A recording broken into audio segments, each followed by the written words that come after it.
So here I am in my home with Mike Rapley, legend of the sport, journalist, contributor all round to trials around the world. Great to have you here to have a brew with a view. Yeah, Rappers. Brew with a view. What do you want to talk about today, rappers? Right, bikes between 1961-ish, shall we say, and modern trials bikes. Right. How can I start? Modern trials bikes, I suppose most people that are viewing this will know exactly what they're like. But even in this short time of 50 years, or perhaps a bit more than that, I've been a journalist, the change has been massive. It really has been massive.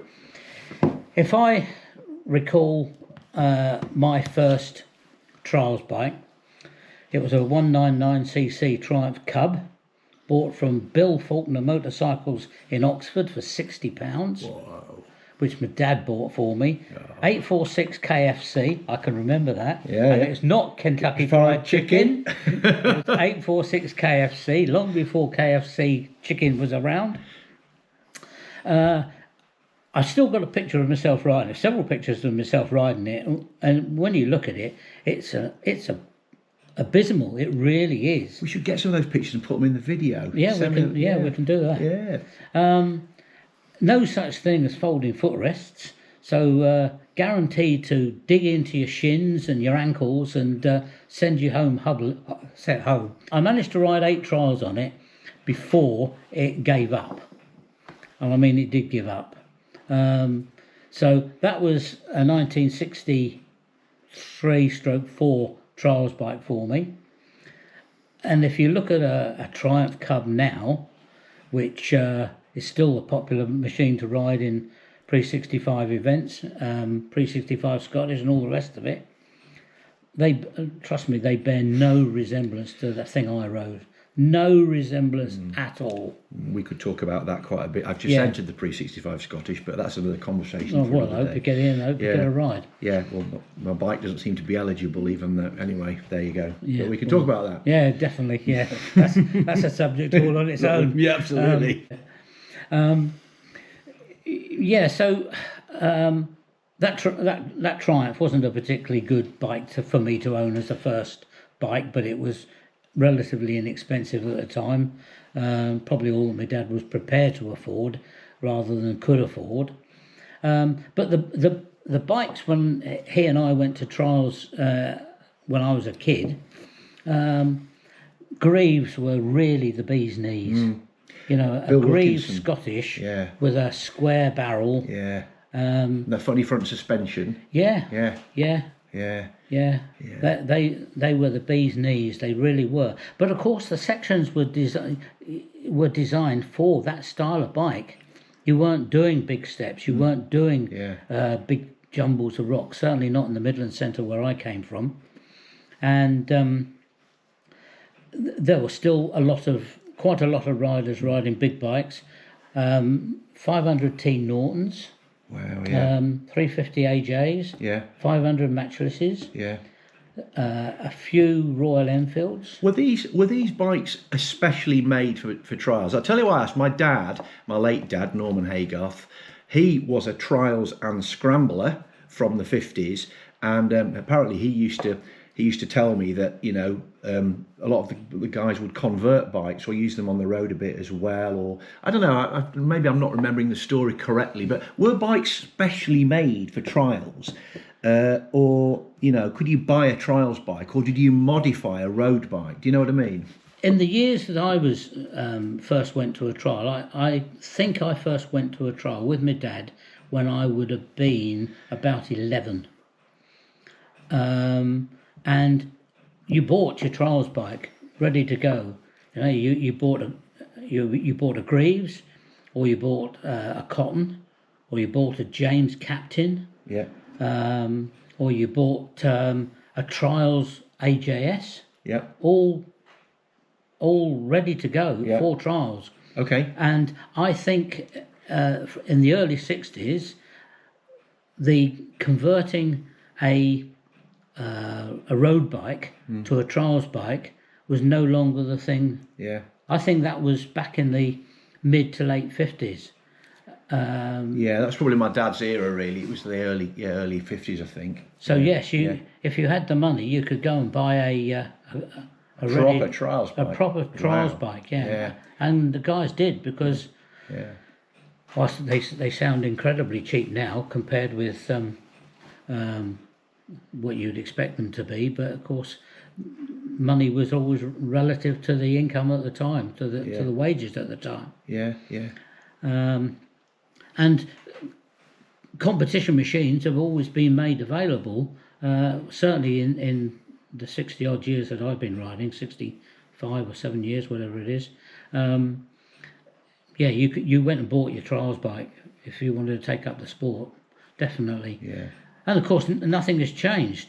What has changed is that those bikes from that era, which are now being ridden in pre-65 events, the casting may well have, and I was going to say the frames, but of course these days it's all new frames. But the castings were still from that era, but that really is about all that's left of them. Yeah, yeah. But you see, you as you well know, Phil, you cannot change progress. Progress happens all the time, daily, doesn't it? Yeah, totally. And it's innovation. It's no good people saying that, oh well, the pre-65 Scottish, they're not riding proper pre-65 bikes. Yeah. Well, they couldn't take a proper pre-65 bike round. Yeah. The pre-65 Scottish these days. Yeah, yeah, absolutely. Yeah, but I think we should definitely have a proper chat about that. Yeah, definitely. I think it's a great sport, that Scottish sport, and that event and stuff. But there are some real ethical, complex challenges there with the bikes, really. But yeah, absolutely.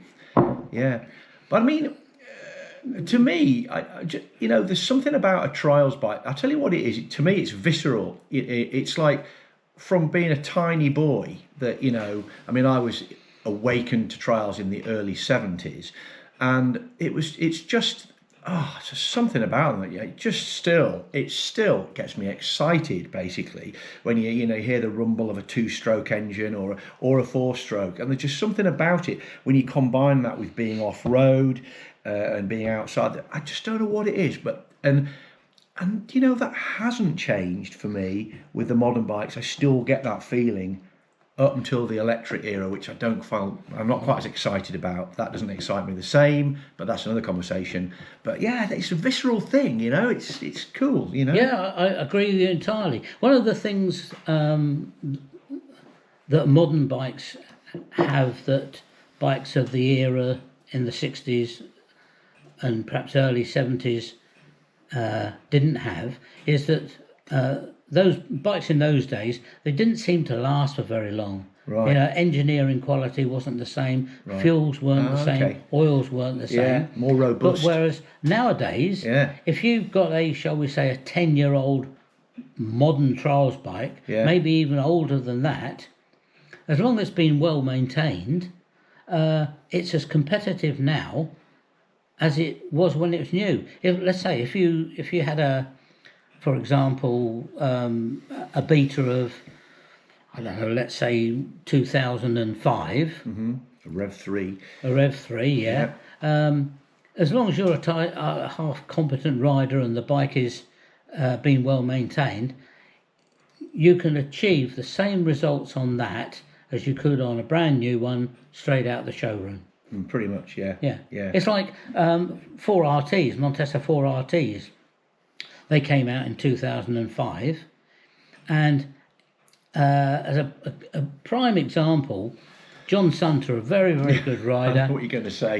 Fastest bloke round the Scott Trial more often than not, or certainly in the top 3 or 4. Yeah.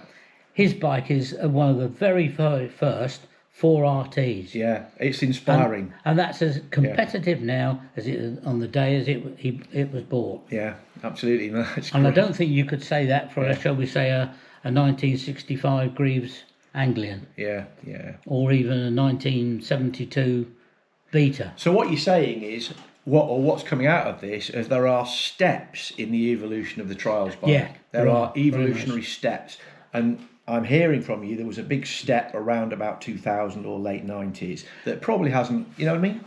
Yeah, I'm not very good on the steps of machinery, Well, we can have a go at that. It'd be quite fun. but up to 65, it was old. I'm going to say, don't want to be disrespectful to them, but it was bikes of the Greaves era.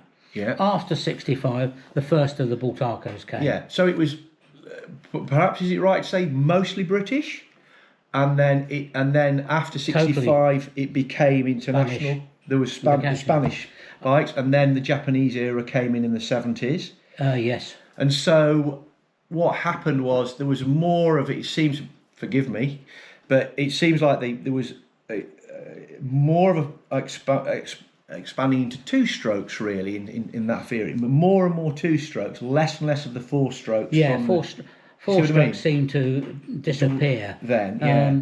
I remember I used to be very good friend, well, still are when I see him, a very good friend called Ian Hayden, who was the South West Centre Trials champion. He was riding, for want of a better description, British two-strokes with the Villiers engines. Right, yeah. Prior to 1965. Yeah. And then in 1966, he bought, or his dad bought for him, I don't know, a 4-speed Bultaco. Yeah. And I used to spend a lot of time at his house. And that 4-speed Bultaco, compared with the Cotton that was sitting in the garage at the same time, it was a revelation. Yeah. It was a real revelation. I'd love to get my hands on those now. I think they're great. And of course, they survived really up until the single shock era with TY250s. That was definitely a game changer. Yeah. Losing twin shocks. Yeah. Going to monoshocks. I was aware, and that's in my era when I was following trials motocross news. I remember when the monos came out. I was a schoolboy rider, riding twin shock bikes in the early 80s at that time. I remember this TY Yamaha mono came out. It was so exciting. That was a step change. That was a game change. I think, wasn't it? So I mean, I guess that things are, the monoshock. And then there's the water cooling, and disc brakes, and that's pretty much what it boils down to. It does, and, yes, and tubeless tyres possibly. Yeah, that's another story altogether. But tyres have made a major difference because you certainly wouldn't want to go to a trial these days with a Dunlop Trials Universal on the back. To be hard pressed to get off the tarmac. Yeah, absolutely. Yeah, no, that's interesting. Yeah. Was there one called an Avon mud plugger or something? Oh, there was. I don't think anybody used them. Well, my brother did actually. Oh, right. On his TY175, and I remember him really struggling. Poor lad. Yeah. Sorry about that, Dave. It was Dunlop Trials Universal and Pirelli. then Pirelli MT43s. Yeah. And then I remember this was early 80s. I remember Michelin sort of came out then. There was a soft Michelin came out. Yeah. Do you remember that, Mason? Yeah, well, they were developed for the world class riders and the top British guys. Yeah. And they were quite difficult to get hold of to start off with. Yeah. But then when they became readily available to the general public, that's all anybody ever used because they were steps better than anything else. Yeah. They really were. Yeah. X1s, weren't they? Yeah. As I recall. Yeah, maybe. Yeah. Being tubeless was a great advantage and they flex so much, and you can run them at really low pressures. Yeah. You were trying to run Trials Universals at Dunlop Trials Universals at perhaps 3 or 4 pounds, and you've got a tube in it as well. Yeah. And I don't think, as I recall, punches weren't really a problem. The darn thing was too hard. And now took one look at it and thought, I'm not going there. Oh, in the old days. Yes. Yeah. So what sort of pressures would you run on, in those old steel rims and your old tyres in the 60s? Well, do you know, I say I don't really know, but I don't have a recollection of ever running a trials tyre, anything other than about £4, 3¾ Yeah. £4. It's not changed that much. No, then. it hasn't changed that Yeah. much. Yeah. When I was sidecarring, we used to run them a little bit harder because I was always on Pirelli MT43s when I was doing sidecars. Yeah. But of course, there was so much leverage on a tyre then that you needed a bit more air in it so that you didn't pull it off the rim. Yeah. Because you were still using security bolts. You know. But new riders will say security bolt. What's a security bolt? Yeah. I've still got them on my twin shock. Well, yeah, you probably have, yeah. But so that's really how I see bikes have changed. Of course, we've gone on to some models have got fuel injection. Yeah. Vertigos, Shercos, Scorpers are on fuel injection. Yeah. That's another step, isn't it? Yeah, fuel injection. Yeah, and of course 4RTs. Yeah. They were the first ones with fuel injection. Yeah. It's interesting that there's only really the Montesa, a little bit of beta stuck with the 4 strokes, and they're really doing well with that. They've really held their own there, haven't they? But most of the other market nowadays is all 2 strokes, really. Yes, it is. Yeah. Sorry, go on. Well, and then of course the electric bike is that's the next step. Yeah. Comment? Not really. View? It's there. It's there. But it's not in trials very much. Yeah. I can't recall seeing one in a trial probably for about 6 months or so. The only person that I've seen ride one recently is Chris Pearson, who rides it very well. Yeah, it does. But with the best will in the world, they certainly haven't taken off. I'm not going to make a comment because I don't have any experience of them. But I'm guessing that plenty of better trials riders than I will ever be or ever have been have had a go and are sticking with a petrol engine trials bike. I do, without being too boring, but I do recall the first time of fuel injection when the Montesas came out. It's a story I've told before, so apologies if you've heard it before.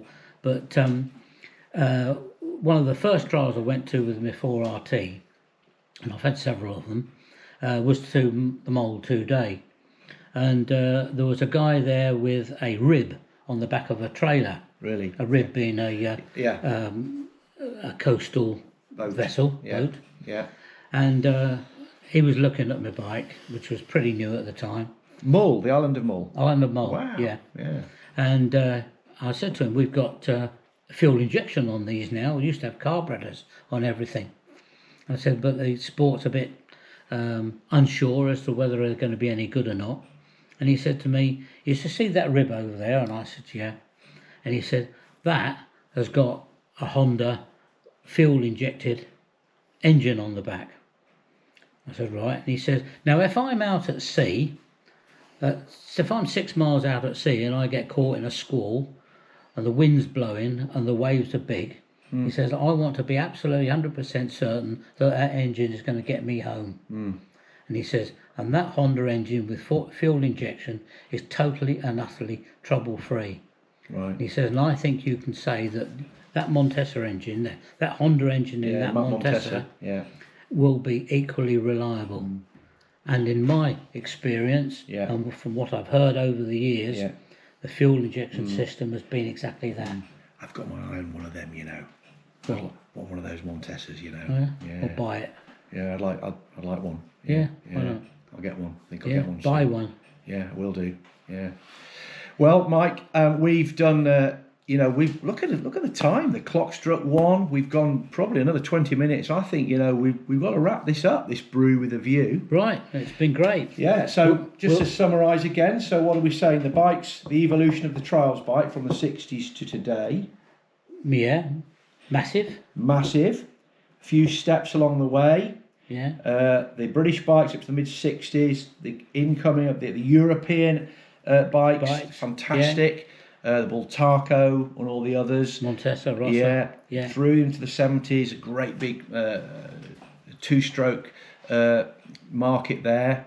And then the big steps came when the monoshock came along. Monoshocks, yeah. Yeah, the disc brakes, the air, the water cooling, fuel injection. Fuel injection. Yeah, and now we also have the electric bike as well, which is there. Yeah. And the great thing that I think for the sport as a whole is that the modern bikes, as I explained earlier, perhaps certainly in the last 15, 18, maybe 20 years, they're as good now, almost as good now as they were when they were new. Yeah. Which means that you can go and buy a well-maintained older bike, take up the sport, and not be out of competitiveness because it's an old bike. Yeah. Maybe if you're an old rider, but not an old bike. But I'm just saying for me, by the way, not the. Yeah, well, no, you've always outridden me. Well, I've had my time, but there we are. Well, thanks, Mike. That was fantastic. Here's a brew with a view. Yeah, it is a brew with a view. The cup's empty. We'll have to have another one. We'll have to have another one. Yeah, and when we have another one, we'll do another chat. Yeah, so life's too short not to watch Two Wheels Off-Road. And subscribe. Cheers. Thanks, Mike. There's no rear suspension. Well, there is a rear suspension. Well, there is some rear suspension. Yeah. When that lands, there's going to be bang. Absolutely. The steel handlebars might go bend. Yeah. Yeah, so that was my father, Norman Haygarth. What a legend he was. Max King. Some of the bikes from that era. Yeah. Yeah, this is Max King's, probably the first publication about motorcycle trials. I'm pleased to say that I knew Max King and had quite a lot of conversations with him about trials when I lived in Devon, and we communicated about the trials that I'd ridden in, and that he wasn't able to go to because he was quite an elderly man then. Yeah. In fact, those are the bikes that we were talking about. That's a 1956 model. Yeah. I'm not sure when this was published, but they're very handsome bikes. Those bikes are. Yeah, they knew that was a good-looking bike. Yeah, I think so. Still. Yeah, definitely. It's what we're talking about them being exciting pieces of machinery. They're just exciting.